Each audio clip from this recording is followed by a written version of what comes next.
Et dans l'actualité sportive, il y avait aussi du golf avec le Martinique Golf Tour, du golf itinérant dans toutes les communes de l'île. Objectif de l'opération, démocratiser la pratique de la discipline.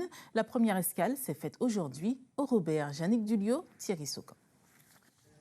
Un club de golf, un green fictif, tapé dans la balle avec application, moment de découverte pour des familles entières d'un sport qui n'a pas toujours fait l'unanimité. Le moment que passé bon, le golf, ça quand même c'était ma réflexion quoi. Un jour quand même essayer de regarder comment ça a passé. J'ai dit à mon compagnon et mon fils, écoutez, je vous dépose au golf et je vais marcher autour. Et en fait, je me suis fait rattraper moi-même par le jeu. On m'a dit essaye juste une fois. Et puis j'ai passé 2 heures à faire ça. J'ai trouvé ça bien d'avoir la sensation de tirer la balle.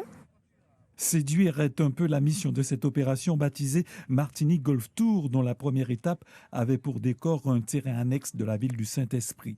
Rendre l'activité sportive accessible à tous est le principal objectif de la Ligue. Le tout, c'est de sortir de ces clichés et dictats qui existent, à savoir que le golf, c'est un sport de riches, c'est un sport de vieux, c'est un sport pour ceux qui ont de l'argent. La réalité du terrain, c'est que au niveau planétaire, le golf est la première discipline individuelle. Actuellement, la Martinique compte environ 500 licenciés adeptes de la discipline. La caravane, dont la prochaine ville d'accueil sera le Robert, espère, à travers la découverte du golf, attirer de nouveaux adhérents.